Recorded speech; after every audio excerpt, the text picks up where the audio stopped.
got your list, Andrew. Yeah. So I'm good to go. Oh, I mean, that was just off the cuff. So wherever you guys take things, there's no shortage of topics, I think. But happy to be here talking with you.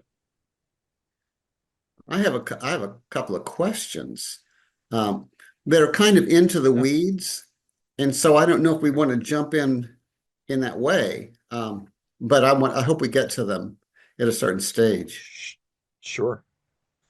Yeah, whatever works, guys. I'm flexible. Try to be. Okay, Jared, do you want to get us started or tell us what to do? Yeah, sure. So I mean, it's set up. We kind of are recording by default, so there's no real necessity to do a kind of formal start, and we can just start hanging out and chit-chatting. So, yeah, Andrew, is there anything that you'd be most excited to start with? Some more general stuff, or right into the meat of some of the astro and Oh, axiology, and yeah. yeah. I mean, I think it's helpful to contextualize things personally a bit. Um, if we want to start there, we can. I'm always interested in people's personal narratives, how they find their way into Yeah. certain material. And the sort of How I Found God book series stuff that I'm doing is playing on the importance of telling those narratives. Mhm. So that's one way to begin.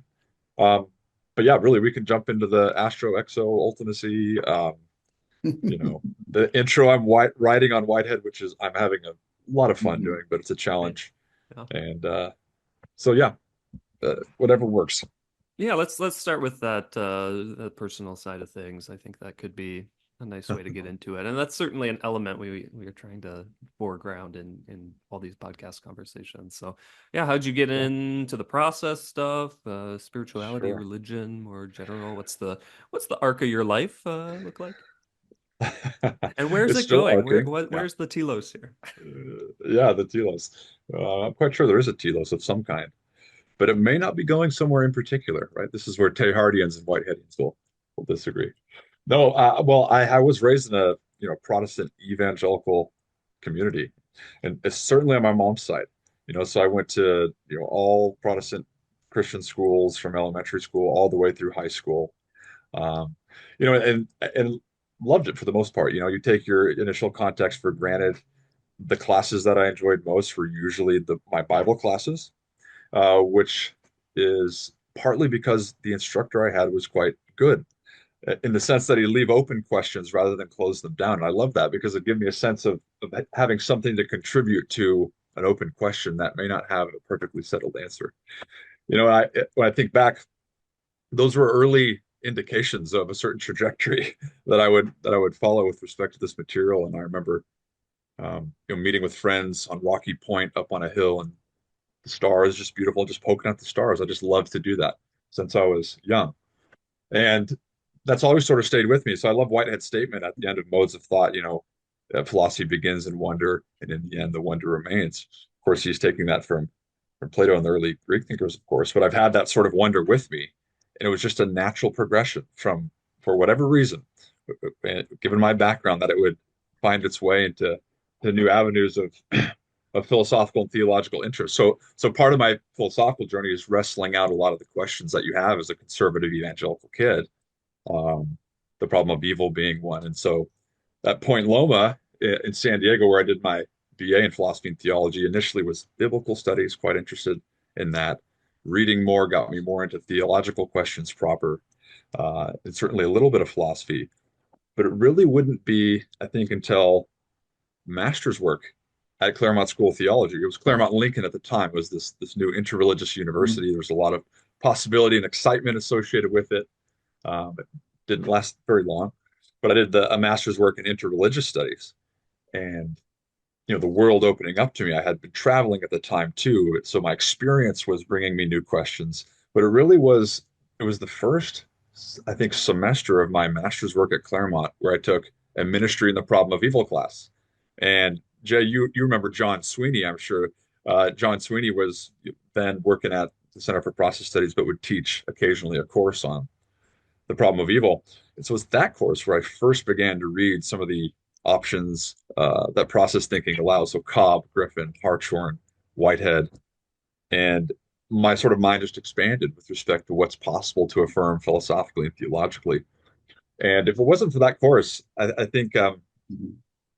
yeah, I'm not sure where I'd be, but that sort of lit a fire under me. I started reading voraciously in Whitehead and deepening myself metaphysically. So Whitehead helped me become a metaphysician in a way that I didn't know was possible. Um, and I've just been following that sort of process ever since. And the arc is still arcing, uh, to bring it back to that comment. I mean, so that's a little historical, personal contextualization. Mhm. Yeah, that's interesting. I mean, there's a lot of people in our community, especially on the open and relational side of things, who came out of this Yeah, evangelical context, and to varying degrees are still in it, have a new sure. relationship with it, are part of some new form of perhaps post-evangelicalism, but maybe still connected in certain ways. Tom Orr, Trip Fuller, two Yeah, major friends of ours I think of right off the bat. And certainly they have quite the influence. I get a somewhat different vibe from you, Andrew. When I think of these folks who came up from this evangelical context, those are the folks I think of first, more so. Than yourself. So it seems like you yeah. have some kind of different relationship with this part of your identity, and or perhaps carrying it forward in a different way. So this was somewhat of a nebulous vibes-based question, but yeah, do you feel a difference in temperament or concern from some of our other raised evangelical friends? If so, what do Yeah. you think is the source of that? No, I think that's a really good question. Yeah, the vibes, right? You're prehending a certain dimension of me. Um, it's not that I'm wholly detached from that world. Still, I still have a lot of great friends that are working both in committed ways to the evangelical world and less than committed ways, or maybe committed ways to the post-evangelical world. It's just that my main interest and focus sort of moved away from the need or desire um, to have the evangelical audience be my own. You know, it's great that they, if they want to be, and I would love to write an introduction to process theology, which would try to lay out in my own creative way what that vision might look like. But it's just that, and I can appreciate the deconstructing phase. It's very important. I went through it myself, but partly I get fatigued with it because I feel like there's a tendency to be stuck in the phases of deconstruction. Whereas I want to recognize them, like it's like Richard Kearney says, this anatheistic movement. I like that term, right? This prefix ana meaning a returning to or rediscovery of God. And what that arc looks like, to use the arc language, is phases of doubt, disbelief, and atheism. But the journey still moves past those things. Now, people are in the phases of deconstruction, doubt, disbelief for decades. They certainly can be. Um, I wasn't for whatever reason. And I think Whitehead and process thinking helped me with that. But part of what got me out of remaining in somewhat angry phase of deconstruction was seeing that there were philosophical questions that I needed to ask, metaphysical questions that I didn't even know I initially had, and that Whitehead's thinking helped with that. So I'm interested in philosophical counseling, theological counseling, and most of those I talk to would be from the evangelical world. But I have a respect, I think, for my evangelical background. Um, I think there's a certain tendency to it's not to see that background as valueless, but to remain in a certain state of anger about it. And I don't know if I really have that. I taught for 2 years after my master's at Claremont, at my evangelical high school, 7th through 12th grade teaching Bible classes. And of course, I wasn't, teaching as an evangelical person, but you can do a lot of creative things within a certain context that is the evangelical world. So that's nothing against Tripp, nothing against Tom, certainly. They're brilliant communicators. Open relational world is great. It's a more palatable expression of certain key intuitions that I think process thinkers give that flesh out more robustly in a metaphysical sense. Do you think that's fair? I mean, there's differences Mhm. between them, right? Right. Process thinkers seem more metaphysically committed, as it were, than certain dimensions of the ORT world. Hmm. Hmm. Yeah, that would be my sense of things too. And in some ways, the process tradition is a little more. I mean, there are multiple expressions of it in different faith lineages already. Sure. And I mean, I think the open and relational folks certainly aspire to that as well. But when I engage with their discourses, it feels like I'm stepping very much into often a post-evangelical type of context, which for me is Yeah. very unfamiliar. That is not a history I have personally. Yeah, sure. Well, Uh, and let me just add to that. I think what must happen, I think, Jay, you're brilliant at this, is in order for process thinking to have an impact beyond the ivory tower of the academy. And we were just at Harvard, Randy Oxier saying, he won't even let people write dissertations on Whitehead because it's just going to get them nowhere, as it were. I disagree, but that the audience that's going to take and run with these insights is much broader than just the academy, and so we need to find a way, struggle to find a way to express these insights creatively and in language that can be digested. Jay, what you're doing on Open Horizons is a great example of that. I'm trying to do that in part with my Mhm. Whitehead book that I'm currently writing, but it is a challenge and it's a need. I admit.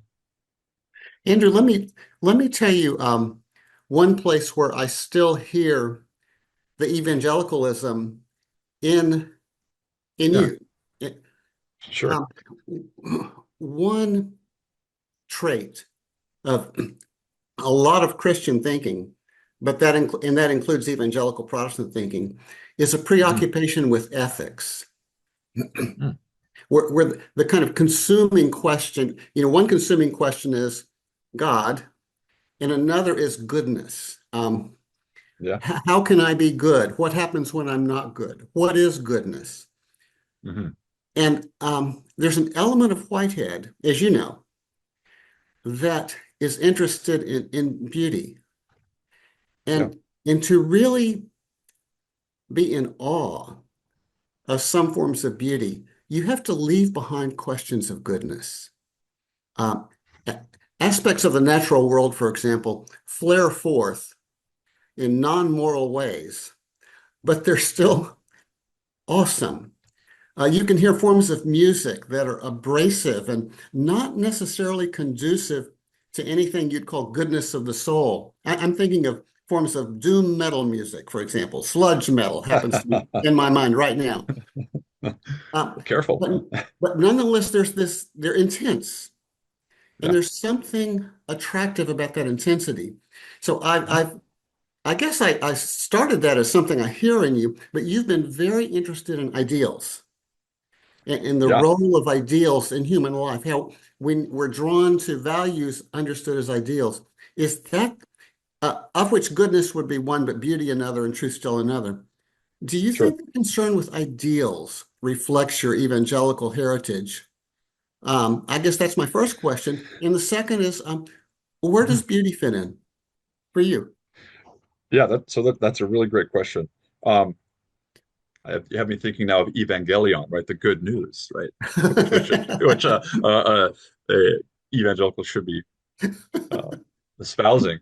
But my initial gut reaction to whether or not that's an expression of the evangelical dimension within me is probably no. I may be Mhm. wrong about that, but I wasn't always preoccupied, or at least clearly preoccupied with the status of value, the Oh, status of really? goodness, Uh-huh. beauty, and values. Well, and it's not that I wasn't, right? Because the Judeo-Christian backdrop, right? In part, the universe is seen to be good, right? There's already this primordial Mhm. acknowledgement of a sense of certain worth attached to creation already in Genesis. Of course, I knew about that, but I think the philosophical impact of value wasn't really understood by myself until deeper in grad school and wrestling partly with Uh-huh. Whitehead, because certainly, and I think McGilchrist here recently in Max Scheler's work, the German phenomenologist, because there's a certain proclamation that value, I think, that I came to see value as involved with, right? It's announced to us in a certain way. Um, so the idea that we enter a sort of axiological tabula rasa eventually became very absurd to me, like Mhm. as if we're the sole creators of what reality is rather than an expression of it. And Whitehead really helped me say that. Um, Beauty is a wonderful place to begin, and or aesthetic intensity, say. And it is where Whitehead begins. There's one statement he has where he's essentially responding, I think it's modes of thought, to this question of where it is that philosophy should begin. He says, well, could begin more rationally with mathematics, more theologically, with questions of God. But what I recommend is we look to the aesthetic dimensions, because for him at least, they were um, so sufficiently obvious in a human experience that they have to be dealt with, like the vulgarities we see in um, moral failures, ethical failures. Now, you asked the question about beauty and goodness. That's a tangled relationship we haven't quite figured out yet, but I certainly agree that when it comes to the arc of the emergence of values over evolution, I think aesthetic value is fundamental in the emergence of value in our human experience. I don't think that makes goodness less fundamental. After all, if we're going to theologize it, Whitehead says part of God being the poet of the world is this goad towards the ideals of truth, beauty, and goodness. So I became rather interested in why the universe exists. This is a fundamental metaphysical question. I read John Leslie, partly through Roland Faber's advice, and this question of value being or an axiological reason for things, even for a process, right? Whitehead, even in his Harvard lecture, talks about the becomingness of values, like something of greatness is being achieved in the process. Um, if you don't have value, you can't say that, and it's not as if nothing's going on, something's going on. And that something has a certain qualitative character, or at least possibility associated with it. So I don't really like to subordinate the transcendentals to each other. And maybe you disagree and put value at the top, but I just think they have to be seen like a prism through each other. And it becomes hard to isolate them, because certainly some moral actions are beautiful. Some beauty we can't help but say is also good. And so I think Whitehead tangles those together in a way that make it difficult for me to have a certain hierarchy involved. Does that help a little bit? Yeah, I think my question wasn't all that good, but I think your answer was fantastic. Yeah. What Yeah. I think if I could repose my question, I don't want to dwell on this too long, but it's Yeah. been my experience that the evangelical Christian traditions are good on goodness, but not as able Okay. to deal with beauty. Understood Yeah. as the aesthetic dimension of life, Mhm. sometimes which does not require preoccupations with moral goodness. Sure. It's just That beautiful. But I think I'll ask you, does that impression fit your own experience, or by contrast not? I think it does. Framed in the way you did, I would agree with that. Yeah. So the preoccupation with ethics and morals to the negligence, say, of Right. Yeah. the more erotic, as it Yeah. were, aesthetic dimensions. I agree, certainly. But Um, I think your work strikes a better balance, in my view. I think it well, seems to thanks. me Yeah, when I I read try what to. you write, you are sensitive to both of those entangled values. Yeah. Well, that's the problem with values. Um, it's a tablecloth upon which you have a bunch of dishes. Mhm. And if you try to grab one value and lift it, you just can't. You grab a tablecloth, everything comes with it. I think this is a sort of metaphysical insight to the fact that all values are entangled, even Mhm. greater and lesser values, positive and negative values. The philosopher has a problem the moment he's insisted upon a real value, the achievement of a real value. And yeah, it's become really central for me. And I think Whitehead's been an important influence in that regard. Not just Whitehead, but obviously Whitehead Mhm. has had the most influence on my thinking philosophically. So Okay, Jared, Yeah, back to you. yeah. Should we turn there now? You're writing an intro to Whitehead. There's a couple of those, yeah, maybe more already. What unique do you hope to bring with your own work here? good. Yes. Okay. So it's certainly the case that there are introductions to Whitehead's thinking, right? Each generation offers a one or two. The problem is most of the introductions to Whitehead's thinking are about as difficult as reading Whitehead himself. Mhm. Mhm. And that's not very helpful for people, at least a certain um, a certain demographic of people who are maybe philosophically, theologically interested, inclined, wanting to get their toes wet. But if you give them Elizabeth Krauss, metaphysics of experience, it's not going to do much for them. So I felt the need to contribute something positive to in the introductory demographic that would include the value of what previous texts have offered, but also transcend them as well. So Jay knows this. I think Jay is brilliant at this. The work, the introductory, the language you're offering in Open Horizons is a beautiful Yeah, expression of that. Your short book on what is it, right. 5 questions, I is think it was also brilliant eight. at It was that. eight, but it was really written for a 8. Chinese audience. Yes. And they were So that's why not, you left God out. that's right, they were not No. especially interested in God. And Sure. so anyway, Well, go ahead. But no, the my question is, point what is, do you emphasize? What does an sure. introduction to Whitehead look like? And what needs to be Yeah, emphasized and what needs to be put aside, if anything? sure. Well, just to close the point I was making, first, you have a beautiful buttery way of writing. Bob Mesley has a great way of writing. His Templeton text is probably the go-to text. Hmm. Slightly more complex is somebody like Tom Hosinski, but it's a Hmm. great stubborn fact. Creative Advance is a great and wonderful text. So the text that I'm writing currently tries to strike a mean between Hmm. those levels of communication. Hmm. So it's not as if we're not going to have to think. We got to think. But so what I include, I think, is a deeper historical background first, that sort of the ancient antecedents of process thinking. So the first part of the book is on being and becoming, and is a sort of historical snapshot of the antecedent dimensions that are brought to being in Whitehead in a certain way, but are in no way confined to him. Um, I think the dimension on experience, right, and Whitehead's critiques of science, um, the orthodox science or orthodox Hmm. philosophy of Hmm. his time, could be expressed more. And I think the cosmological dimensions, so I include dimensions of the astral question, other worlds, extraterrestrial life, which I've been writing on independently.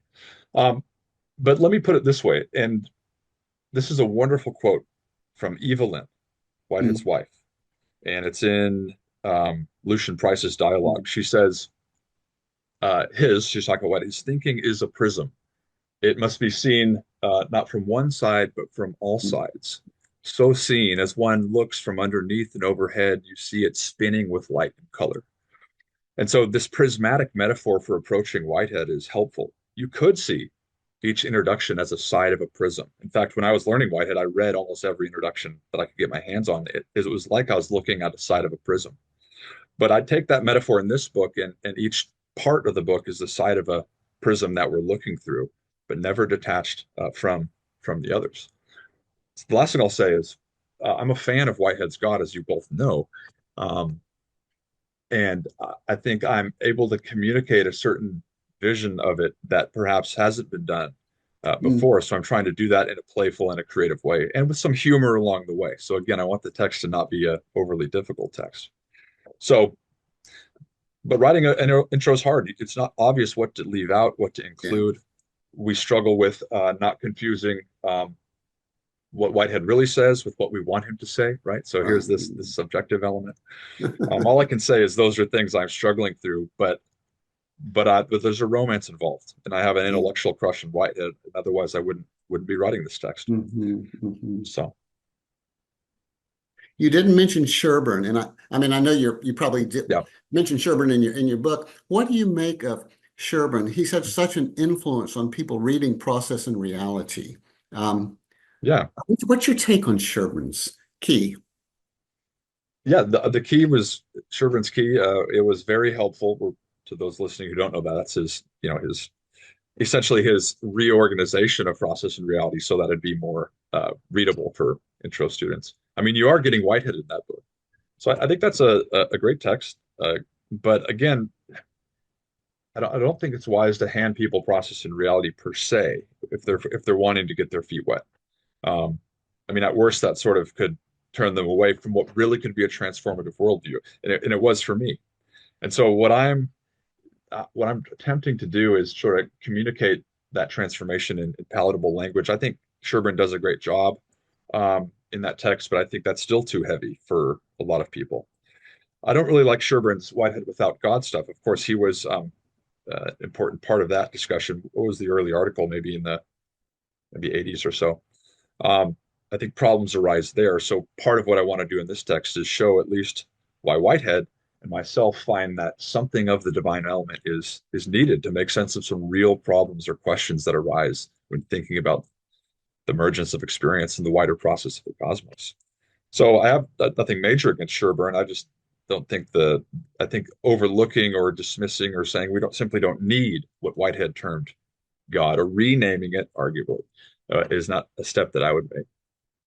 But process people are friendly together. This is an open argument, and I think When, it's important to keep the humor there. uh, when, when, when I read Process and Reality under John Cobb, I, like many of the other students, used Sherburne as a Yeah. key to understanding an actual occasion of experience. Mhm. And so Sherburne's diagrams became embedded in our minds. And, you know, Nice. that's what an actual occasion is. And Cobb casually noted one day a problem with his diagrams.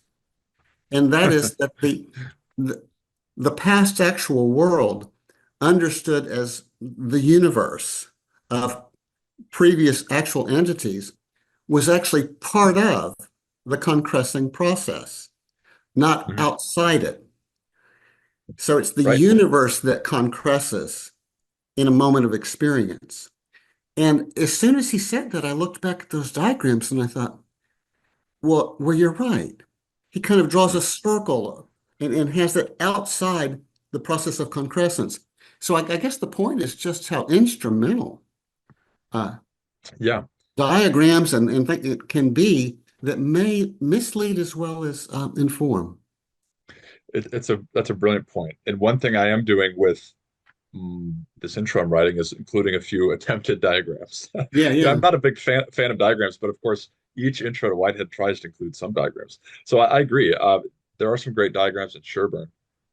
The whole universe concressing. I mean, Whitehead modes of thought. The whole universe conspires to create a new occasion. Yeah, yeah. Um, it, the past is settled in an objective sense, but it flows into the concressing, right? So you can't actually really distinguish a concressing occasion from what the whole No. universe is doing. Um, yeah, I think that's very important. Um, one way I like to frame it is the universe at every moment is rising up from the truth, right? The Mm, historical truth. And if we're going to jump to the consequent nature, this is God mm, as the ground of truth, right? mhm, mhm. Um, that the universe is literally built on truth, right? In the sense of a process universe that has achievements in the past that are indicating certain directions for the Mhm, future. mhm. Jared, I see your hand. Yeah, I want to dwell a little bit on this Yeah, God discourse in Whitehead studies. So you just had an article come out in the latest edition of our Process Studies journal, yeah. defending the goodness of Whitehead's God How against some dare I? detractors. So yeah, could you kind of set the stage? What's going on with this Sure. discourse around Whitehead's God and Yeah, morality, maybe any connections to the discourse about Whiteheadian metaphysics without God. And I'd be interested to yeah. hear you try to kind of steelman these positions. See if you can give a good argument for why they think the way they do, even as you are taking an alternative route. Yeah, that's tough. And I was just on with Peter Sostet Hughes, who was one of my main critical dialogue partners in that article this morning. Um,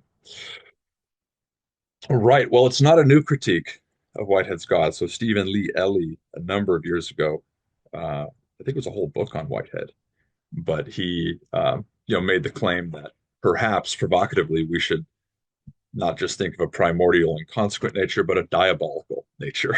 Maybe we should add that Interesting. to Whitehead's God. Of course, he's being provocative. And I mean, of course, there is something to be said for statements Whitehead makes.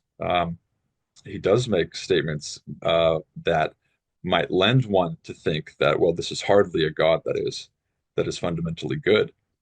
There's also the problem that, well, you can't really speak of Whitehead's God without some world, right? So divine goodness, if there is such a thing, requires expression somewhere.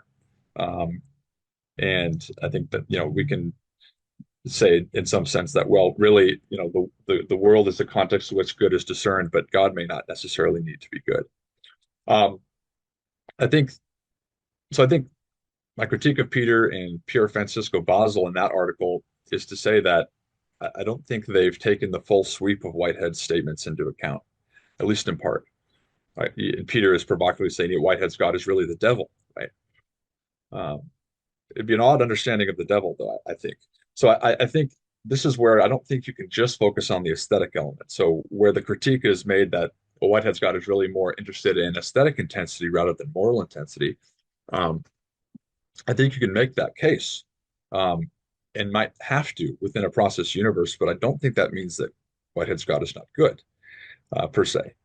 I do think you have to do some gymnastics a bit to overlook what I interpret to be some very clear statements that Whitehead makes on the issue. I argued with Randy Oxier in Munich a couple of years ago about this, where Whitehead talks about the necessary goodness of God in the last part of Process and Reality, and people love to overlook that. So if I were to steelman the case, it's the case that, well, aesthetics really takes precedence, and that the real qualm is how we situate the relationship between aesthetics and ethics, or beauty and goodness. And in the end, Whitehead's God is really more interested in the beautiful. And if that requires evil, which for Whitehead sometimes it does, then that really casts major doubt on the goodness of God. So I don't know if I've made the case strongly there, right? But I just think that it's important to see that if there's any goodness at all, okay, so we can frame the question larger, forget about God for a second. If there's any goodness at all, if any value is achieved, we have to find a way in which to metaphysically make sense of this. Part of the brilliance of the theological tradition is to say that values don't originate from nowhere. Neither do possibilities of value, which is, Jay, what I define as an ideal, right? They require some manner of locus, partly because they're abstract in a certain sense. But what is that locus? And I think the right move, and I think Whitehead saw it too, is to say that truth, beauty, and goodness are part of the noetic content of a divine mind. That doesn't mean goodness is achieved, partly because it's never wholly up to God, right? This is the beauty of the process framework, this radical, scary creativity and freedom. God deals with the possible. The world is what actualizes. So if we're looking for evidence of goodness in the world, or the lack of goodness, right? This is not necessarily an immediate doubt on at least Whitehead's God, right? Because they come together. Yeah, Jay. Andrew, would it be possible to say that, let's take goodness for a second, Mhm. and let's define goodness as compassion, or at least that's one form of goodness. And compassion as empathic feeling of the condition of another entity and wanting the well-being of that entity on that entity's own terms. Nice. So let's define compassion that way, goodness in terms of compassion. Here's my question.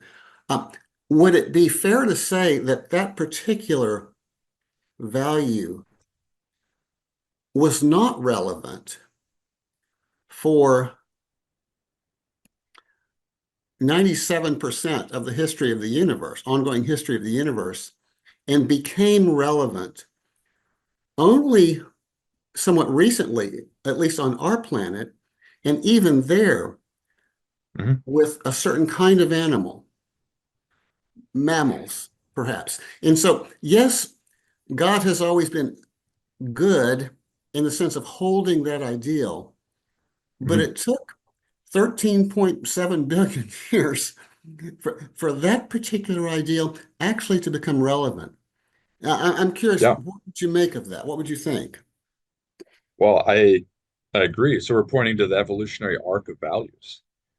So again, something is being achieved. Uh, but if you are to define compassion the way that you did, right, the sympathetic feeling, the feelings of another, Mm. um, right, in a sense, there's an element of compassion in all entities.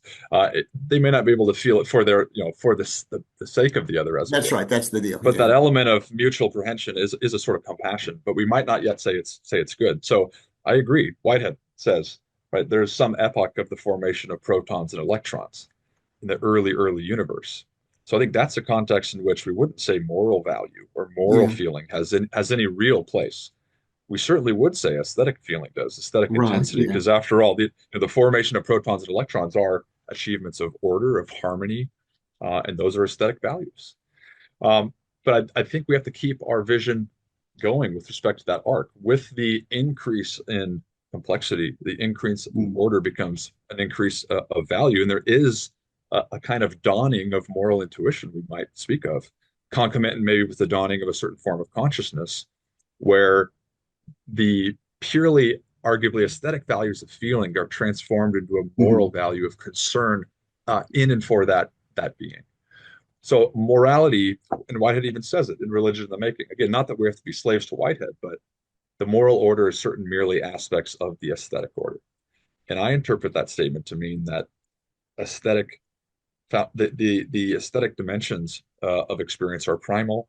Out of those emerge at high peaks moral values.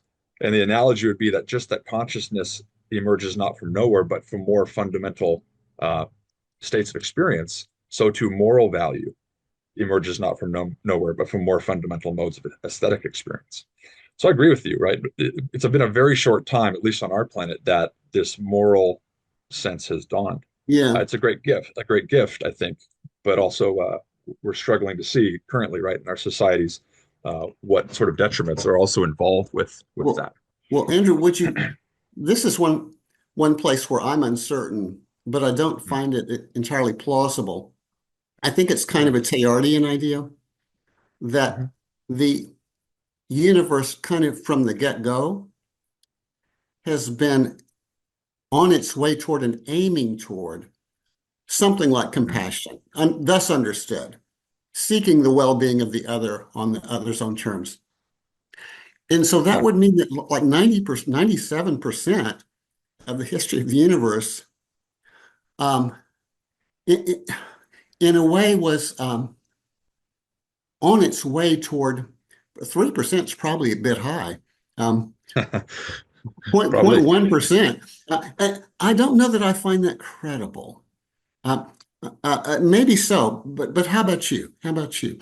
Or would you say, no, not really? You needn't say Well, it's preparatory to that heightened form of value.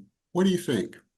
what are you? So I don't think we don't want to interpret it anthropocentrically, right? And say that, right, what is driven for in this cosmic eros Right. is the emergence of human Oh, value structures. oh, We have to that's be careful about that. Okay, and there is a wonderful statement Whitehead makes. I think it's 290 or 291 in Adventures of Ideas, where he says, you know, we should not rigidly codify the good. It's not as if we're going to go to another planet and other beings will have, an obvious the same expression of goodness in terms of morality. Um, but I don't have too much an issue with it if you really hold to the fact that there is an upward trend or drive that extends from a divine offering. Um, it may be that truth, beauty, and goodness, which extends from God's primordial nature, is seeking those heightened values precisely in the process of Mhm. creation, but that it literally takes time. um, right? So it's not as if everything before it is valueless, certainly Right. not. Yeah. This is an adventure in which everything has its sort of place in terms of appreciations of value from bottom to top. There can be expressions of value far beyond the human Yeah. that we can scarcely imagine. Mhm. Um, that doesn't make the phase that we've gone Yes. through axiologically uh, less than less than valuable. Mhm. So does that help? I mean, No, it does. I Yeah, see it the I does. see I see the rub though, right? It's not as if we reach goodness and we're now we're done, right? Well, it's also, I just don't want to dismiss the value and the beauty of what Yeah, came before as saying it certainly was not. primarily preparatory to us. I think I want to say Yeah, I'm a little nervous about ranking values too yeah, easily, sure. ranking degrees of value too easily. I wouldn't say it's primary preparatory Yeah, for us, right. right? We only say that in retrospect, not because we were absolutely intended, but because without that, we can't be, or at least anything like us, right? So there's a sense in which it's more of a free-flowing preparatoriness, presupposition, but Hmm. it doesn't take 2 billion years bacteria reigned. What's it like to Yeah, be a right. bacterium? I'm not sure, but it's something, Yeah, right? There's an right. element of Yeah. achievement of value. So I want to hold that arc together. I'm not Mhm. trying to retrospectively say, we have more value and it's all about us. It happened to be the case that that's required such that creatures of ourselves and our inclinations have Mhm. emerged. It need not have been that way. It could have been different. Yeah. Probably, yeah. But there is a rub there. I agree. One of the unique aspects of the process tradition, and certainly Whitehead's thought in particular, seems to be holding teleology in a really unique way. I've had a Mhm. number of experiences where I've been talking with people about Whitehead who are like vaguely familiar, and they say something like, "Well, Whitehead wasn't really a teleological thinker," and I always scratch my head a little bit at that sort of Yeah. apprehension of his philosophy because I, I see teleology through the whole ontology he presents. It's ubiquitous, in fact, Yeah. but it is Mhm. not the kind of preordained global sort of teleology that I think people are typically thinking of, and which perhaps can more rightly be associated with Teilhard, Yeah. with an asterisk there, of course, for a lot Sure. of the discussion we had at the Villanova conference. Yeah. But Good. yeah, I mean, this seems like one of the really kind of unique offerings of a process worldview and philosophy that okay, we can still be negotiating and thinking along this dimension of Hmm. teleology, which certainly in the postmodern turn has almost been completely rejected, completely taken out of Yeah. discourse. And when you're dealing with this kind of heavy-handed, like everything is going towards this predetermined goal, yeah, I think the problems that Jay is hinting at absolutely come up. Well, Yeah. so Yeah. much is instrumentalized. You definitely get caught in things like anthropocentrism, which is absolutely entangled with our climate crisis and all kinds of other Sure. exclusivisms and exceptionalisms that I think we probably do want to avoid. So, yeah, any thoughts from Totally. you Totally. on how teleology fits into this and how we ought to think about teleology and resources from our process traditions to do so? Yeah. Sure. Sure. That's a great question. I'm all for teleology. But let me, explain what I mean. So it's definitely the case that teleology for a long time has fallen on very hard times. It's people are allergic to the word, right? Won't even want to use it. So as Michael Levin has said in his great work, right? Here's somebody who's showing at least the return of teleology in a deep sense in biology in the biophilosophical world. He uses the language of a certain teleophobia that we have philosophically, metaphysically, etc. And so if teleology with respect to Whitehead means that there is a predetermined goal that history must and will meet, then certainly not. Whitehead's not an advocate of teleology in that sense. To use the musical metaphor, which Jay will appreciate, it's an improvisation rather than a pre-written score, right? But even internal to an improv, there's certain movements of purpose, right? Free-flowing movements of purpose, of achievements of value, etc. So when Whitehead says the teleology, is the term of the universe is directed towards the achievement of beauty, I think that can be seen in local finite scales in some way, and you could see it towards larger scales, the whole cosmos. But it need not be a settled end, right? So James Carse has written a beautiful book called Infinite and Finite Games. In fact, I'd recommend it to everybody. Beautiful meditation where he's saying some games are played to win, right? Finite games. And once you've won, once the end is met, the game stops. Other games are infinite games that you play simply for the sake of playing, right? And even Hartshorne would say that something like aesthetic value cannot be exhausted in terms of achievement. There's no nth degree of aesthetic achievement. In fact, it's one of those stubborn, infinite values that is sort of inexhaustible. And I think this is what Whitehead has in mind in some sense in using that language of from a large scale, right, of the universe, the teleology of the universe. is headed towards this infinite exploration of the beautiful.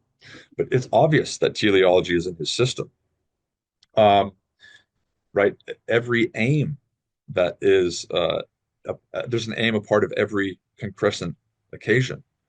Um, and that aim ultimately, at least for him, comes from an initial aim, right? The divine initial aim, which merges in some sense with the subjective aim. When that aim is achieved, something of value has occurred. Um, so I'm teleology is returning at levels scientific, levels philosophical. I think Whitehead anticipated this, partly in response to the Romantic Poets, Chapter 5, Science in the Modern World. Their protest was a protest on behalf of value, right? The exclusion of value from matter of fact. And so we see a wonderful return of value in Whitehead's world. The last thing I'll say is we're an expression of it, right? Again, we don't want to be anthropocentric. We do want to be anthropocosmic. We're an expression of the cosmos and not a deviation from it. And I just will not give up on that point.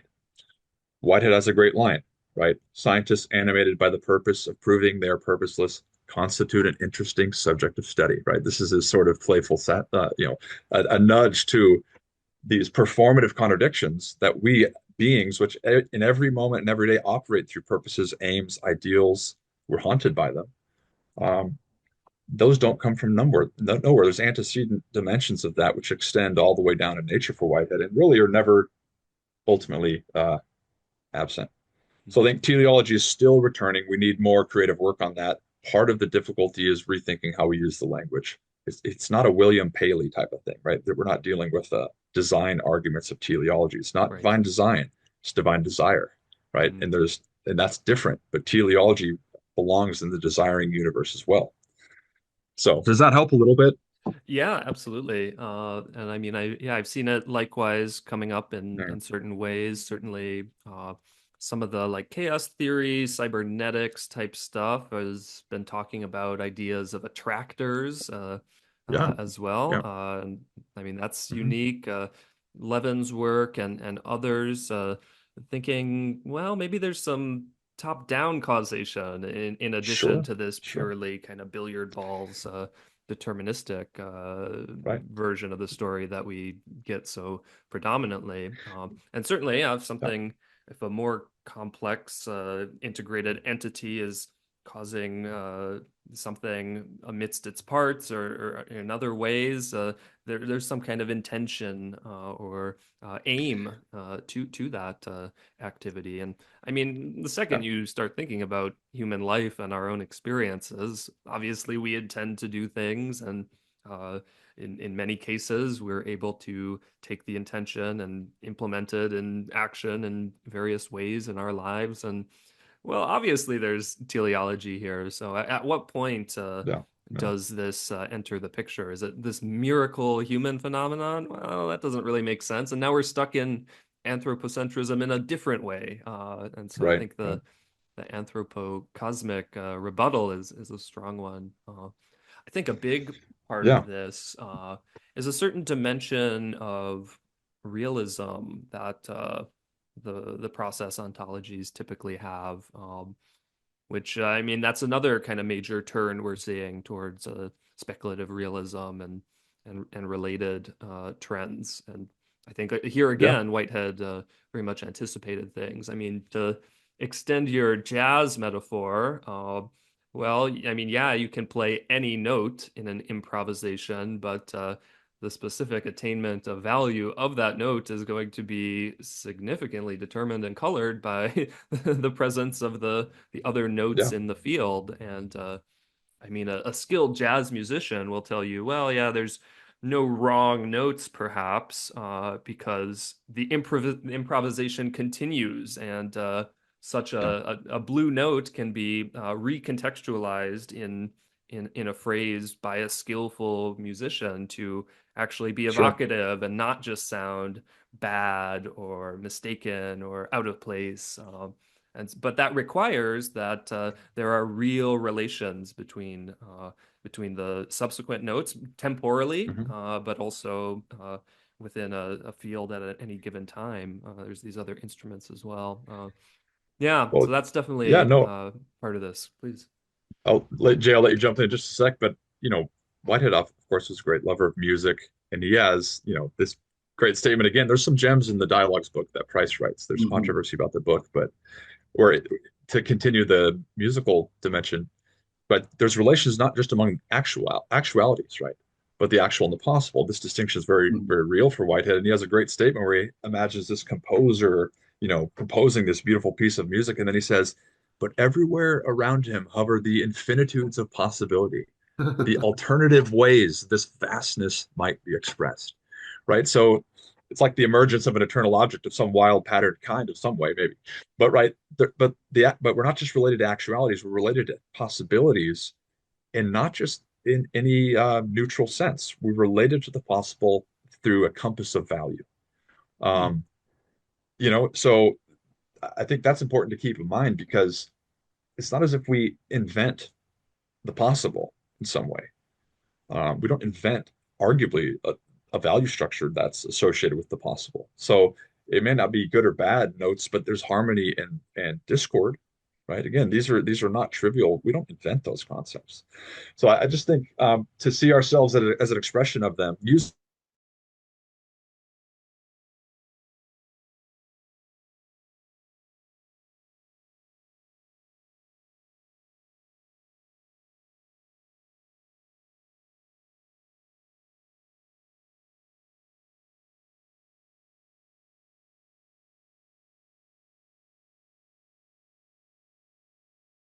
prismatic metaphor because we're attempting to see the universe philosophically, metaphysically, from all its different sides at once, and not forget that we have to do that. But it's rather hard to do. Last thing on the teleology bit, people don't like teleology for a number of reasons, but there's a theological bias, of course, right? Uh, if there's purpose in nature, in some sense, does that mean there's a larger purpose behind it? And we're facing the meaning crisis, as you know. There's people are dragged into nihilism in different ways, and sometimes they like it, right? I don't really like the nihilistic perspective, and I think there's good reasons to reject it. And I just think that relocating value in nature is a helpful remedy to that, and seeing ourself as an expression of that value is also a helpful remedy to that. We start with experience. Sorry, Jay, I was laboring on, but I think you wanted to jump in. Well, I did want to jump in about teleology. Yeah, As I read Whitehead, not that Whitehead is God or everything Whitehead says is right, but sure. it seems to me that in processing reality, the telos of every single concressing subject is satisfaction. Every concressing subject is aiming at satisfaction in the moment. Uh, in the subjective immediacy, that's his phrase, Hmm. of the moment. And in processing reality, he says it's the intensity that the concressing subject is aiming at. So intense satisfaction, which is enhanced by harmony. But his primary word is intensity. That seems to me, Andrew, to be a different kind of teleology than, say, to talk about ideals, which might Hmm. inspire or which might lead us to explore or move us into the future or take us onto a journey. So it's led me to distinguish, I think, in conversation with you, a distinction between the value of ideals and the value and the existential value of immediate experience on its Hmm. own terms for its own sake. And on the existential value of immediate experience, I don't think it's quite right to call it an achievement. Or you can, but something's missed. The subjective immediacy of it, the Right. joy, and actually that's another word to use this, the enjoyment of satisfaction. So on to music. Tonight I'll be playing Yeah. music at a local restaurant, and we will play Proud Mary by Creedence Clearwater, Right. and we'll get into it. And we won't be aiming toward the end. The joy is in Yes. the music itself. And I Hmm. think if somebody came up and stopped us at a moment and said, are you having an achievement? I think we'd say, I think you're missing something. It's Sure. the process of enjoyment itself that is where the value is. Um, Yeah, yeah, and so that's kind of a question. Would you be happy with two kinds of value, the value of ideals and the existential immediacy of satisfaction? And granted, satisfaction is yeah. realizing ideals. I know that. And Sure. actualizing possibilities. I know that. But there seems to be a difference. Any thoughts on that for you? Well, I think that's really beautifully put. Yeah, I wouldn't want to draw a big wedge between those because I think Mhm. in part what a satisfaction is the culmination of a felt ideal given the context, right? So, Right. but That's it's right. That's right. certainly the case. Like I like your right. This moment is ultimate too, right? So Yeah, I think yeah. when you're emphasizing the primacy of this moment as being ultimate, I think you're Yes. pointing to in part what you've said there. So, and I absolutely agree that purpose teleology, if we're going to use it in Whitehead's universe, is internal to the process, and it's an infinite game and not a Mhm. finite game. Uh, so that when we say our lives have purpose, we're not saying you know, we're not using an end state to frame that. It's like saying the purpose of your life is your corpse, right? So the purpose is not something you achieve at the end. It's something that is Mhm. achieved in and through the process. So if someone interrupted your musical song tonight, that would be sort of unfortunate. Um, but even the whole song is an event, right? And there's That's events right. within the events, but in a sense, and at every phase, there's anticipations and felt Mhm. valuations. Um, each playing of a note could be seen as a sort of Mhm. satisfaction, so we could extend the metaphor. I just think you can hold those two together and see it from local finite dimensions of the universe, and then from a Mhm. larger sort It's of, if you want, infinite Andrew, it's perspective. the Zen Buddhist in me that wants Yeah, not to forget the primacy of the moment. So there's actually a absolutely. religious dimension to that for me. It's this moment is absolute too. It's that Yeah, emphasis. But I agree with yeah, you. You needn't put a wedge there, but it's to preserve the ultimacy of the present moment sure, that leads sure. to that question. And I think just existentially, practically, because I think Whiteheadians want to practice this too. It's a good reminder that purpose is sought in the momentary, uh, through each Yeah. tender movement. Through it's like those things which slowly and tenderly operate by love, right? To quote Whitehead, but it's not. Sometimes I don't think we see ourselves living purposely until we have certain achievements in the future, right?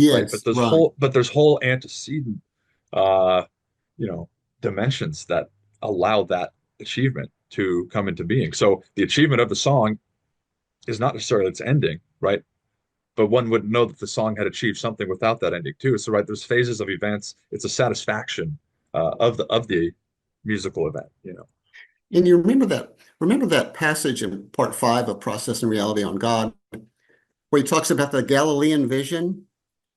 And, Love and it. I Yeah, would call it up, but I can't right now. But it's something to the effect of finds its purpose in the immediacy of the moment, and then adds that mysterious phrase, and it's not of this world. You know, yeah, he says both of those right. things. Do you remember Yeah, yeah. that How does passage this I'm it? talking? Well, I certainly do. Yeah, it's finds its purpose. Uh, I I forget the think exact Jared's phrasing. pulling Yeah, it up. Are you pulling it up, Jared? Oh, oh, okay. Yeah, no, I'm not sure where in the that one is. present immediacy of something that is not of this world. Yeah, something Yeah. like Well, maybe. Yeah. I mean, in a sense, it's like oh, but you not could almost concerned think for the of. future. Not concerned for the future. I'll call it Yeah, up. You keep talking. I'll yeah. call it up. Go ahead. No, no. I was just thinking. Well, if we could throw in the kingdom of God language in some sense, right? Which is, it's it's um, Yeah. it's not of this world, and yet its realization happens in the world. But I see what you're saying, and I love how you want to be not overlooking these present moment dimensions. So I agree with you. I just think we're looking at different dimensions of it. Mhm. Well, I'm about to get that passage, in which case we'll Yeah, know. what Let's see. it's the love passage. Love neither rules nor is it unmoved. It's also a little oblivious to morals. It finds its purpose in the present immediacy and doesn't. Mhm. Yeah, That's it. yeah, That one I certainly think of in the context of some of these God discourses. Is Whitehead's God good? Well, if it's a God of Well, love, good. but oblivious to morals, well, there's Sure, sure. consequences. Yes, Let me read but let me read one more okay. sentence there. It does not look to the future, for it finds its own reward Ah, in the immediate present. mhm, mhm. That's the last sentence of that paragraph. Yeah, and that's a beautiful way of this moment is ultimate too, right? So Yeah. I think we can read that. But yeah, Jared, in the article that just came out in Process Studies, that's one of the, at least Basel, one of the authors I'm sort of arguing against, cites that, right? God's a little oblivious to morals. Well, does that mean God doesn't care? Well, the context of the whole passage, and I think in the larger context of Whitehead's work, is his critique of a rigid codification of morality, right?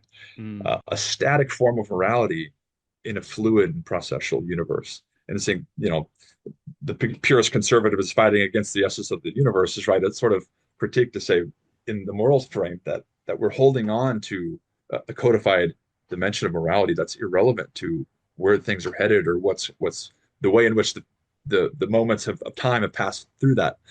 So I don't think it's a statement that God is oblivious. I think the larger dimension of Whitehead's work would show that to be otherwise. But it's linked to that rigid codification of morality, and it's uttered in terms of a statement of love in the Galilean vision. That's hardly a oblivious kind of statement. Anyway, Uh, Another kind of theological connection I've been thinking about in this discourse is, well, we said that a process perspective doesn't have this kind of global teleological vision. It seems like a lot of traditional religious ideas hinge on that, though.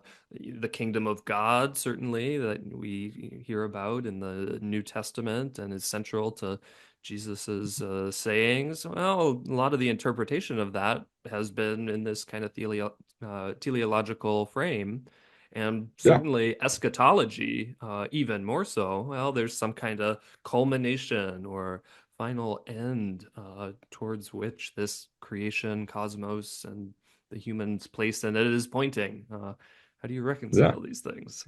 Well, I think you can have finalities of uh, great finalities of achieved value, but they need not end the process. So I think to the extent that eschatology has been understood to be um, after which everything has ended and the The process has closing stopped. of the book at the back It's not cover. yeah, it's not a closing because even you could say that. I mean, what else is a afterlife than a continuation of the adventure of existence, albeit in a different ontological frame? Mhm. So um, process thinkers balance that tension. There's been great work done on process eschatology, World Without End, which is Joe Bracken's edited volume, which is a series of authors which engages Suhaki's good work in her book, The End of Evil, which was um, putting forth a subjective form of immortality. But I think there's sort of there is real endings. There's real beginnings, certainly, but I don't think eschatology requires us to say that these are capitalized big E or big B in nature.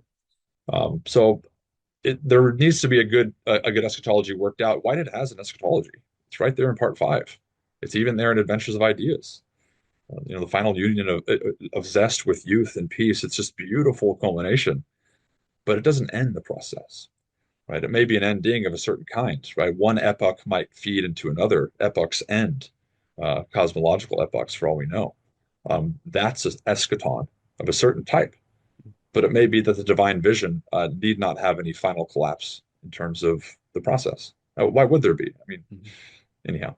But you're right. There's a tension here with religious visions that want to hold a deep confidence in an eschatological culmination, and Mhm. process thinkers have often wanted to say, well, there's no guarantee. You know, I Mhm. think we can be confident that the divine powers, without which would a world would not have been this kind, can be trusted in a sense and collaborated with into futures that we can't really unfathom. Um, and that may be all we can ask for at the moment. Right, right. Yeah, I mean, in some senses, I could see a more traditional theist complaining that, oh, this process vision is a lot more wishy-washy, it's a lot less certain. But at the same time, I feel like we can think eschatology in more open ways and Yeah, in more kind of stacked throughout ontology and temporality rather than merely as one singular final endpoint. I mean, in some senses, the perpetual perishing of all occasions could be yeah. eschatologically read. And then, I Well, mean, seeing this kind of as a basic ontological feature rather than merely some culmination of the cosmos writ large or human destiny. I don't know. I find that a little more compelling in some ways, and yeah, there's a certain naturalism that can then come in once something like that is connected at a more basic level of the ontology rather than merely posited as some kind of far sure. off cosmological vision. But we should remember too, process and reality is analysis of perishing, right? Um, Whitehead was bugged by the real transitoriness of things, right? There's a eschatology is going on all the time, in some deep sense, and I think process thinkers want to extend that out and say, well, that it's an imminent eschatology and not necessarily transcendent eschatology. Yeah. Um, and even on traditional Orthodox understandings, like it's not really an eschatology as I mean, it's the end of a certain creative creation of in some way, but it's not as if that's the total end, right? Afterlife is a continuation um, in some way, and so there's eschatological stages. I think for Whitehead that are happening all over the universe. You could think that you could read it naturally in terms of evolution too. It's like there's stages of, from Big Bang to emergence of life, emergence of mind. All these are endings and beginnings, and I don't see why we can't read something like that happening on a very large universal scale, the ending of a cosmic epoch, the birth of another, right? If Cratio continua. if you think of the consequent nature of God as the ongoing concrescence of the universe, which it is, uh, then in fact the eschaton is occurring all the time. It's I like realized just, we're swimming in an ocean of something that receives and integrates everything that happens into mhm, whatever beauty is possible. So it's continuous and ongoing, but it is also here now. And Hartshorne had such a deep sense of that, of yeah, that lives contribute to something more than they are all the time, all the mhm, time, not just at the end of their lives. And so for him, for him, the notion of personal life after death was not important. It was for Marjorie mhm, Suhawk, and it is for me, it is for others. But you've yeah, got eschatology even without personal life after death, and it's the consequent nature of God. And for Hartshorne and people like that, it's continuous. sure, sure. So it will never not be the case that Hartshorne's life doesn't continue to influence, Right. right? So it's the object of immortality. So you're, And is remembered and somehow preserved in whatever goodness it realized. yeah, Everlasting. yeah, definitely. I mean, I certainly understand that at the very least, everything is objectively immortal in the consequent nature of God in some deep way. Right. Um, the question Griffin and others have raised is, well, is that enough, really? Like, so you can sort of use the argument from evil in that context and say, well, it's not quite enough. Suhaki sort of put it that way too. Hartshorne's objection was right to immortality as a career after death, like literally an infinite sort of, So I think he told Griffin that if it need not necessarily be everlasting, well, maybe I'd be more open to that, right? And I don't think he objected to anything in principle and process Whitehead's thinking to make that No, not possible. and he doesn't have the final word, but I do think he thought that the Certainly not. preoccupation was a bit selfish. He thought that. Sure, it I'm can on be the other understood side. that way. I'm on the Yeah, other side, but I yeah. think there's some wisdom in his perspective there. The way he Also, put it is we have to finally come to terms with God being more important than we are, right? And yeah, right, I like that. There's something deeply right about that. My critique though is that I think he's being too unimaginative for the process universe, right?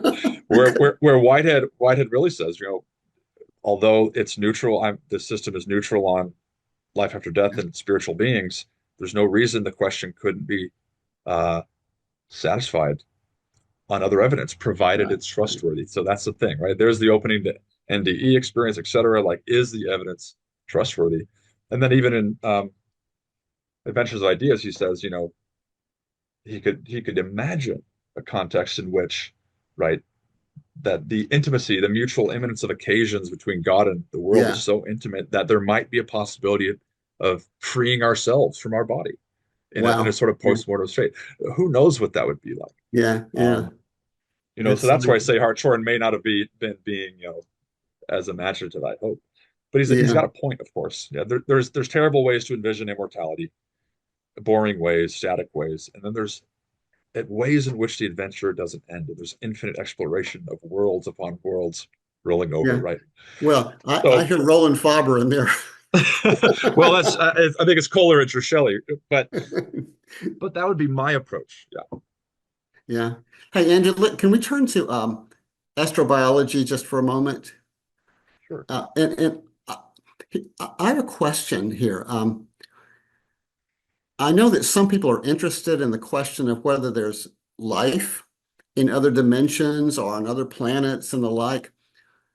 Um, it seems to me it depends on partly on what you mean by life, but if by Yeah, life you mean something like, and I'll use some Whiteheadian phrases, self-enjoyment, self-creativity, decision, emotion, subjective form, feeling, prehension. I see where you're going here. There is so much life beyond this planet, and it doesn't need to be biological life as we understand it to Mhm. be living. As a Yeah. matter of fact, it's also an empty space, Hmm. which is actually not a vacuum, but a plethora of momentary pulsations of experience, each of which have those properties. So uh, Yeah. help me out here. Help me out here to sort through this question of life beyond Earth or whatever. Wonderful. Yeah, I totally agree. And what you've nicely expressed there is Whitehead's living ontology. So Mhm. I'm proofing a chapter right now called Whitehead's Living Ontology for a Space and Philosophy volume. But that's partly what I argue. Yeah. Um, Related to this is also mind, right? And so Evan Thompson and a number of others are writing interesting articles, books, updates on this relationship between life and Mhm. mind. So process thinkers are willing to say mind goes all the way down. In part, that's Right. what pan-experientialism means. Mhm. I argue that we should also, in some sense, say life goes all the way down. Mhm. Um, in fact, I think life and mind are sort of Yeah. inherently wedded together. Certainly, the language you've used of self-enjoyment, of emotion, feeling, these are dimensions that are not absent from the far side of Whitehead's ontology.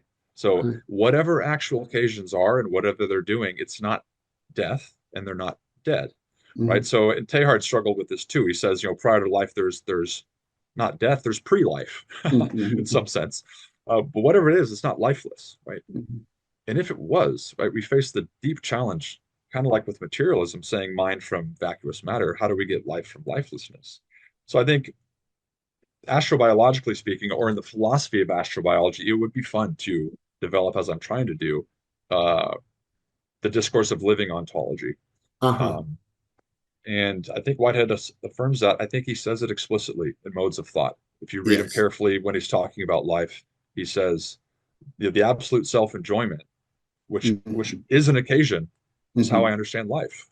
And Mhm. so he's Mhm. making a direct connection to life being in Mhm. his ontology. And that would make sense in a universe that produced living beings, such as us, right? If death is the foundation, this is quite hard to get life out of it. Hans Jonas knew this too, right? Modern thought inverted the ontology of life for an ontology of death. And now it made life a problem instead of seeing life as an expression of deeper antecedent living dimensions. Does that help a little bit? I mean, Great. Yeah, yeah. it's such a I'm on board. rich discussion. And I Yeah, yeah, yeah. really I like your phrase living ontology. I mean, Mhm. I hope you run with it, and I know you will, and maybe you already have, but to my mind, Yeah. that captures poetically a feeling for the living cosmos, to which Whitehead Yeah, points, and you point. yeah, mhm, definitely. And again, if can you have life without mind? Mind without life? I'm I, not sure. Pan experientialists haven't and panpsychists have not really settled the issue, but its bearing if on exo philosophy is quite important. if wherever there's life, there is a feeling of ideals to be realized. Mhm. Um, it seems to me there's something like mind. I mean, it Yes. seems to me that mind, that's kind of what mind has to do with a prehension of possibility, I And what think. that means for the process universe is absolutely there's life beyond Earth. If it's an ontology, it pervades the cosmos, right? And you're wondering about the higher achievements of that Mhm. in beings like us and other beings, etc. So, yeah, that discussion is really energetic. It's just getting going in terms of the process world.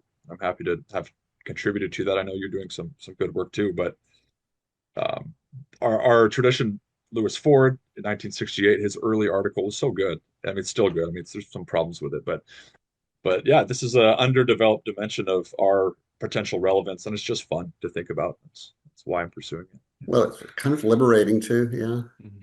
Jared, you It jump is, in yeah. here. What do you make of all this? Yeah, I've always been fascinated and really drawn to astronomy.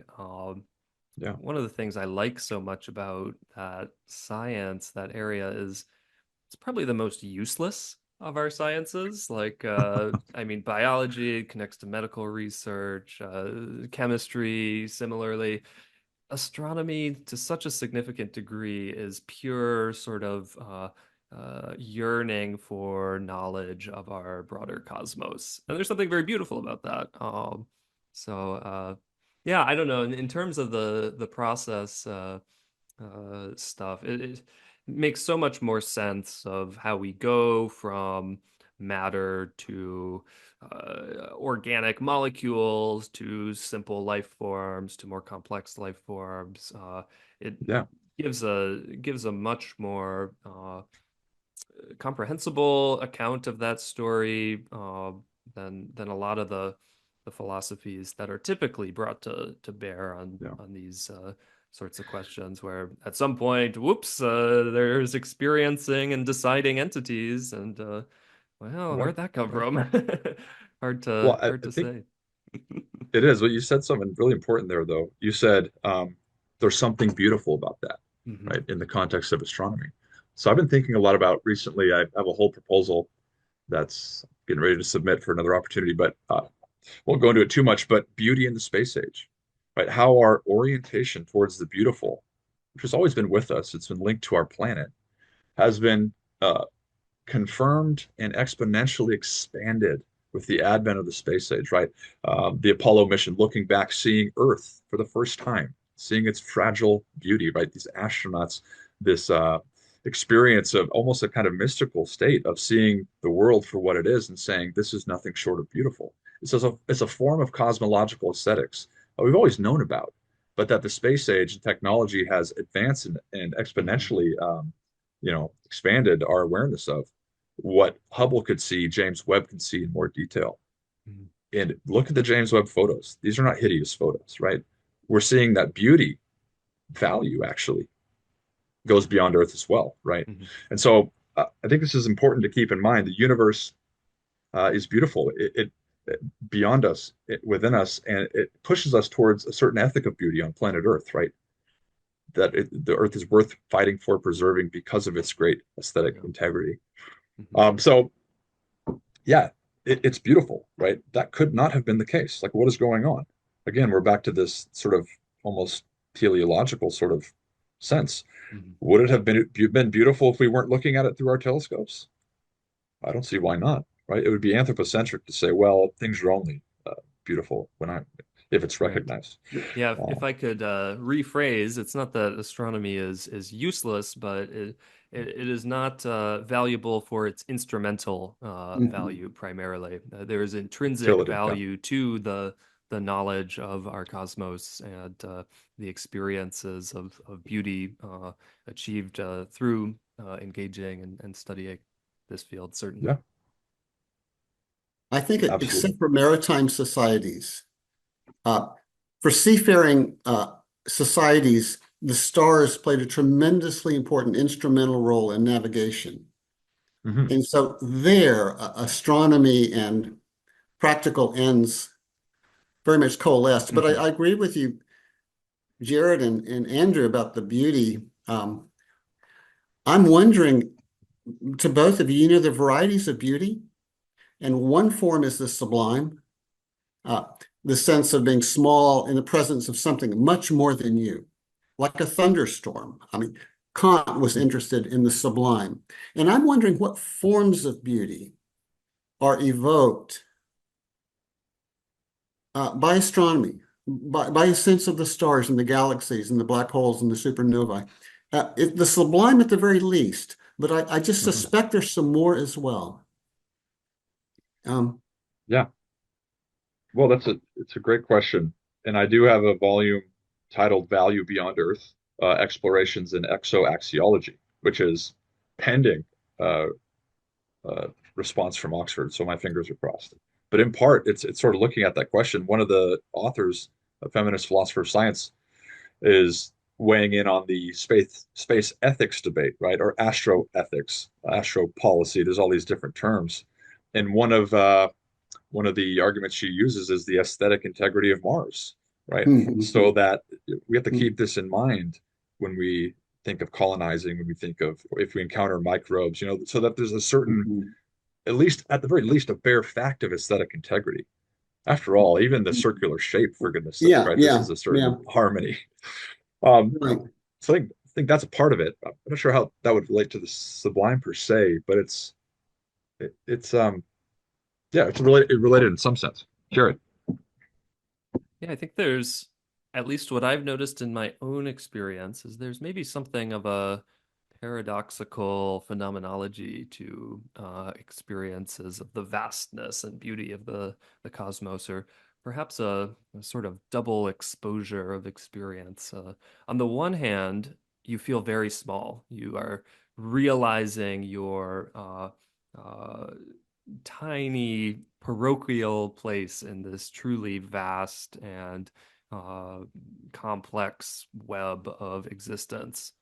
But at the same time, that can often reinforce the sense of realness and like, wow, even in such a incomprehensibly large field of existence, nonetheless I'm here, I'm a A part little of lower than the this. angels, right? Yes, yeah. And so you also get the sense of significance and deep connection and resonance. And it's fascinating to me that those kind of happen often at the same time, or at least Yeah. in close connection, because in some senses, it's almost an opposite experience. The nihilism of, Hmm. whoa, I'm tiny, versus Yeah. the kind of affirmation, the deep spiritual affirmation of, ooh, I am in this phenomenal, truly incomprehensible existence. I am, Yeah. and I don't know. Something matters to that for sure. You know, it may also be Well, connected to the experience of the holy, uh, mhm. as Rudolf Otto Mysterium depicted, tremendum. Yeah. uh, Mysterium Tremendum et Fascinans. And so it's both frightening and fascinating, uh, uh, Hmm. uh, both a little scary and something you're really drawn to at the same time. Mhm. Uh, Yeah. Yeah.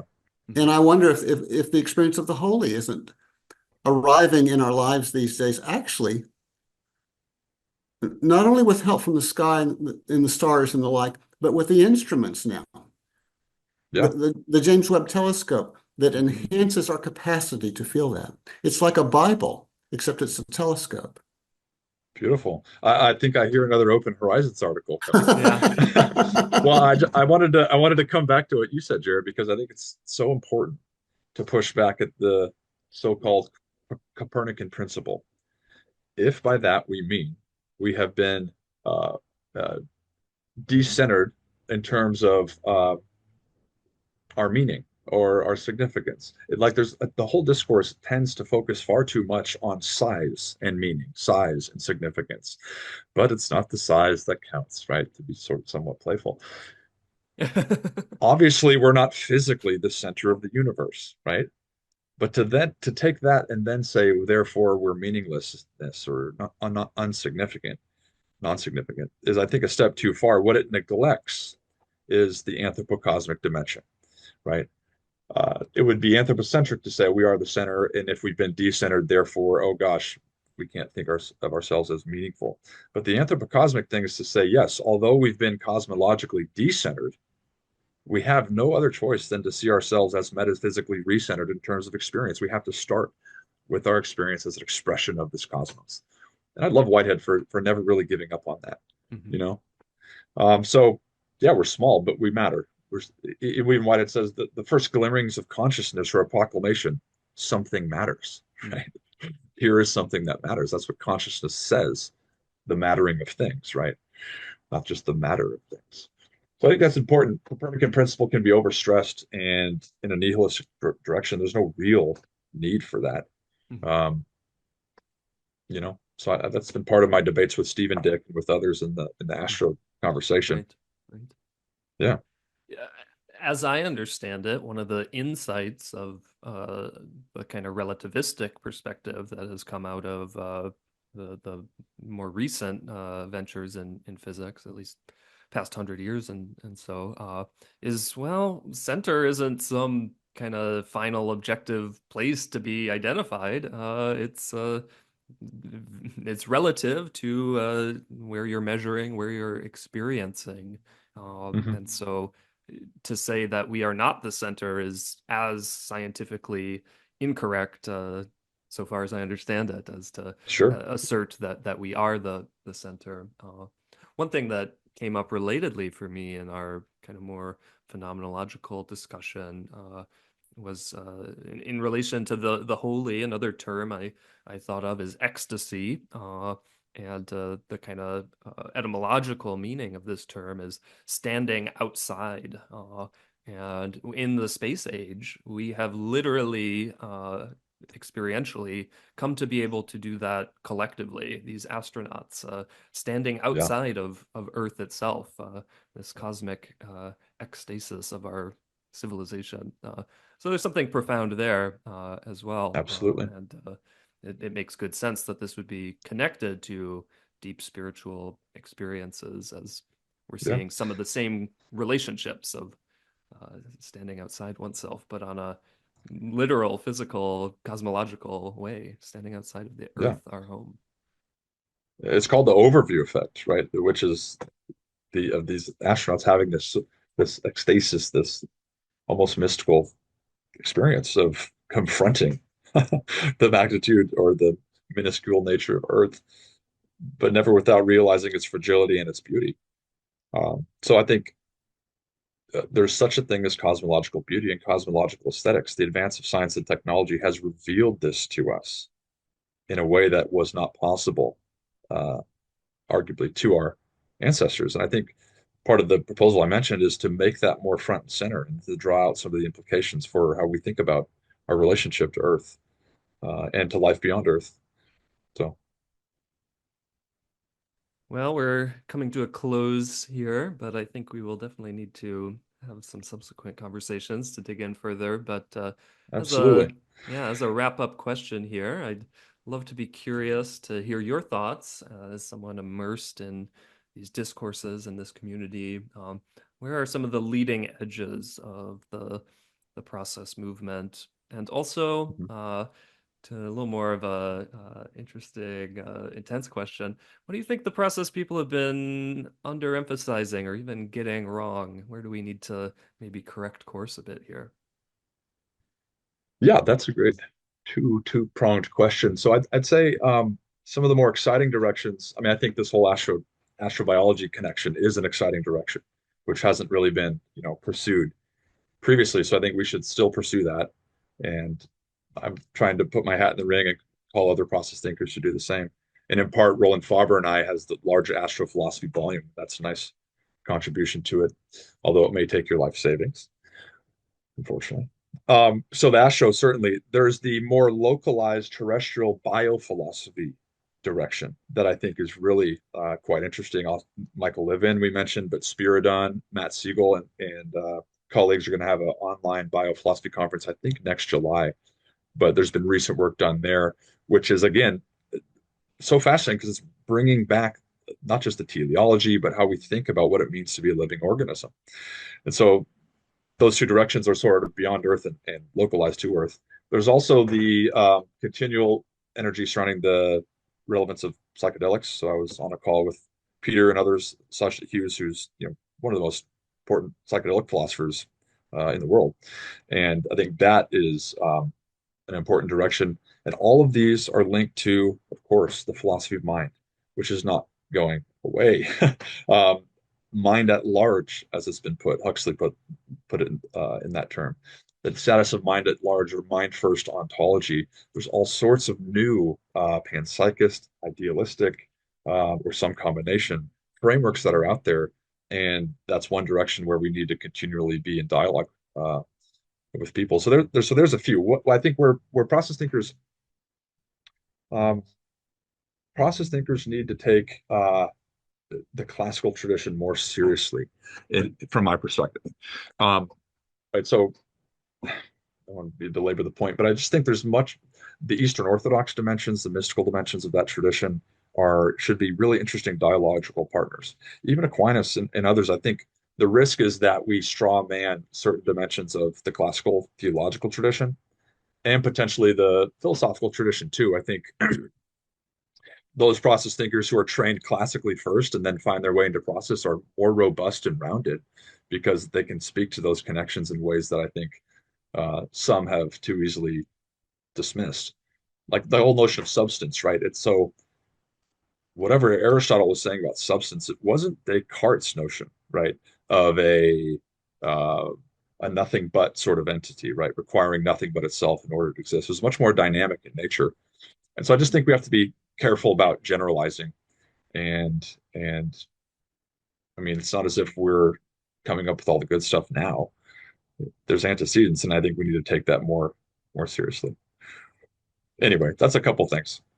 I would wholeheartedly agree. And I think that's a big part of what can make the process tradition more compelling to people as well nowadays, Yeah, especially in the internet discourse age where yeah, there's a lot of buzz about different philosophical ideas, different circles, and I think presenting too much as kind of a new kid on the block rather than connecting yeah, to historical traditions, giving a kind of robust narrative of yeah, the emergence of process thinking in different ways in different eras yeah, and different geographic locales.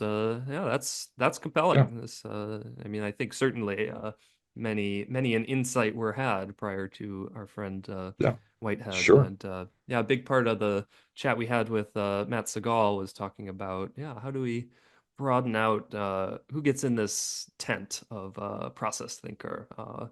And yeah, Yeah, sketching a new, more cosmopolitan and expansive narrative there seems very yeah. worthwhile. So And of course, the Uh, critique can be inverted too. Those classical scholars, I think, who are too quickly dismissing the insights of absolutely. process metaphysics Yeah. should hold back a bit. I mean, Hmm. we're connected to the ancient Heraclitean notion as well. It's like Hmm. there's something in this that metaphysics hasn't quite settled, and Yep. we land in different places, but there's deep value on both sides, as it were. Sorry, Jay. well, I'm just struck with how Whitehead had a classical education, and so he was familiar with Tennyson and Keats and Shelley and Wordsworth, of course, and particularly in Science in the Modern World, but also in Process and Reality, would allude to them. Hmm. And so his mind was shaped by literature as sometimes I wish his mind had been a bit more shaped by classical philosophy. Yeah, I think the distortion of the concept of substance comes in part from Whitehead's own rhetoric there. yeah, But nonetheless, he was literate in a kind of almost Victorian way. Uh, but that included a knowledge of poetry, of literature, and a willingness to bring that into the discussion. And I kind of hope for that myself. I don't know if you do. A widening of horizons. yeah. Yeah. into the arts, into literature. Sure. On our part, I think he was there. Andrew, do you think did he have much to say about music? You said that a little earlier. Um, you want to say anything more about that? Um, I think he did have a good amount to say on music, but it's, as with a lot of things, it's hidden in the corpus, right? Uh-huh, You have uh-huh. to sort of read through again and with your highlighter. But I guess the last thing I would say is just um, it- to play off the improvisational metaphor again. I do think this is a great way of feeling your way into Whitehead's universe, Mm-hmm. and that greatness is being achieved, but the direction is not obvious, right? But man, you're sure glad you were doing it. So I think music is a good metaphor for it, and God is in the improvisational nature of that as well, right? Not even God knows, perhaps, what will be achieved, except in the mode of array of possibilities. So maybe that's a good place to end. That's All right. the musical dimension of Whitehead's universe. So Wonderful. enjoy the concert tonight, Jay. Onward into the melody. Yeah, thank you. Yeah, right, Thank you right. so much, Andrew. Yeah, We thanks, really Andrew. appreciate all the work that you do and what you're offering to this larger movement in such a substantial way. So Well, a I huge appreciate it, and thanks. I'm building off other shoulders, yours included. Jay and Jared, you're just up ahead. Quite confident of that. You're I'm the trying to future. catch up with Jared. I'm flattered. Yeah, thank you guys though. Have a good rest of the day. All You right, you too. too.